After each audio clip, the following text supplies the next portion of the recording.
But I'm going to ask you guys in chat to throw out some questions, because it's not often they get a chance to talk to someone like yourself from a company like Dutch Passion. So if anyone in the chat has any questions for Mahmoud who would like to know anything, then let's go and let's get these questions going.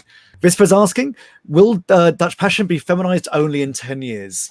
Will you only be doing feminized seeds in 10 years time? No, never. Yeah. Never. We always keep regular seeds available for those who need it, for their own projects. Some old school growers, they want to have mother plants from regular seeds and not from feminized, and we think it's actually a service to our customer and our fan base that we always keep regular seeds available for sure.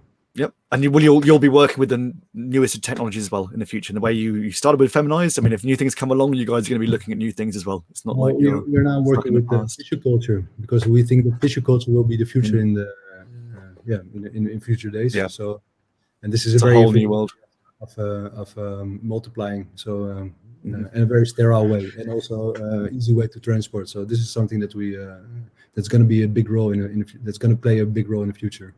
It's fascinating. We used to work with it with mushrooms, mycology, and it's a fascinating world. So tissue culture is a whole thing. So Samira is asking, Mahmoud, what is your favorite strain to grow and smoke? At the moment, let's do two. Let's do one Dutch Passion and one non-Dutch Passion together. Then I think Motum Tulip, if I have to choose one from the Dutch Passion collection, and then my all-time favorite in general is the cheese. UK Exodus cheese or a cheese variant? The original Exodus cheese. Yeah. I was once offered a lot of money to bring these genetics to Amsterdam when I was living there, and someone offered me a lot of money per cutting to bring as many Exodus cheese cuttings from all around Europe, all around Britain, into Amsterdam before they started working with it, and it was crazy what was being offered. But yeah, we brought real Exodus cheese in, and it was. It's a strain that you never get tired of smoking. It's just such a subtle, sweet taste, and it never gets tired. It's the story behind cheese as well. The idea that it was a 1 in 1,000, 1 in the 10,000. It was, it was a phenotype that just sprung up, and it was a female only because they just took a cutting and that was all it was. There was no male to cross back. So the cheese story is a fascinating story, and it's one of those ones where you don't get often, where a plant will never be reproduced because of the way it was developed or discovered. There'll always be, well, nowadays with technology as well, it's more different. But yeah, cheese was once in a way. So, once in a while. So special. Evan is asking, any tricks or special techniques of growing you would like to share with us? So do you have any special tricks or techniques that you think that people should know? I think all the special tricks are pretty common knowledge at the moment, maybe fimming, this is an easy way of multiple your tops, so this a lot of people know topping, and maybe people are less familiar with fimming, so this is something that especially on a small surface that you could try. So it's about pinching the tops and then developing the branching to make sure a plant is spread around. Is there anything that you do that you don't think anyone else does? If you're just in your own small room, forget about everything else. If you're just in your own small room doing your own personal thing, is there any little techniques that you do that you don't think anyone else does, or is it a little trick that you've done? Or what I do when me and a few friends that we do is sometimes we bench the branches, just like slowly, and stress them, so you actually sometimes first we did it because they became too tall, so too close to the HPS lamp. Back in the days we were still growing HPS. Now we're using LED, so the heat is not that of a problem anymore. But we notice when you bend them and actually almost break them, because it gets more voluminous, so it gets bigger. So it's a cool way to just stress your plants in order to increase yield. This is a good trick. It's a good technique, guys. Listen to that. We used to do it by rubbing the branch slightly working the branch, and then you could bend it, and it would it'd help it become soft in this area, and then you get this growth in this area. And so similar to it's like a low stress technique, but interesting. What I usually do is just bend it first one side until it almost switches, and then turn it back, and then it stays almost flat. This is a good trick, man. This is a very good trick. I like it. See, guys, this is like from the horse's mouth. Excuse the terminology, but it's like not often you get someone to tell you these little things that we know about, but it's like, what do these guys do? It's just, these guys are doing the same as we're all doing, but they're doing it in a way that they know about it. So Kyle is asking, advice for creating your own genetics and what to look for. It's a huge question, but looking for advice of creating your own genetics. So what would you look for to start your own genetics? What would you look for? It's got a big question, but I think an important question is to ask yourself, what's your goal? What do you want to achieve? And then when you know this, then you find the plants that actually can help you achieve that goal. But the first question you have to ask yourself is, what do I want to achieve?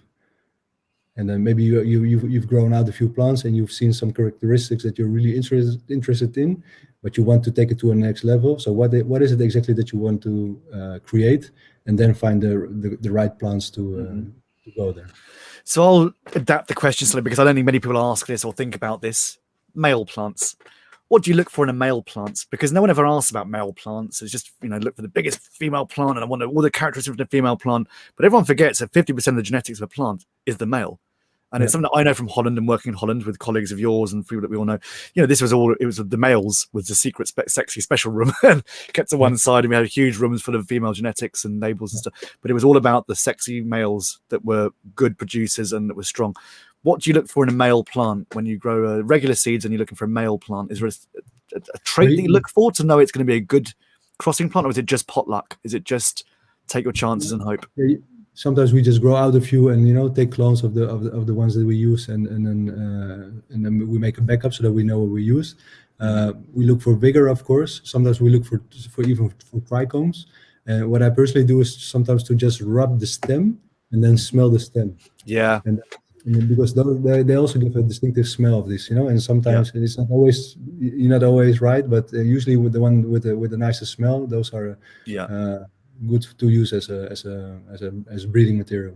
That's a very good thing, because males do smell, and we saw in the mountains, you can rub the plant, you can get exactly. So yeah, it's a very good thing. But yeah, males is very important, and I think people don't understand how important males are in professional breeding. It's as important, and the breeders look for the males as importantly as they look for the females within the genetics. So something that people forget, and when they first start breeding, then they'll get great females and then just find a random male to cross, and it's a shame. So try and take good males from your genetics and then work on them and hold them. So I think that's okay. I've got a last question here from Mike Mahmoud. Mike asked, do you know it's a pattern of certain countries preferring certain strains, or do borders not matter? So do you find that America's buying differently? No, it matters for sure. But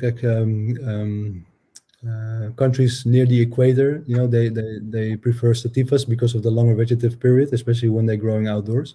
And countries farther away, they like, for example, the autoflowers. For example, Chile, especially the south of Chile, they have long days, so they prefer to grow autoflowers.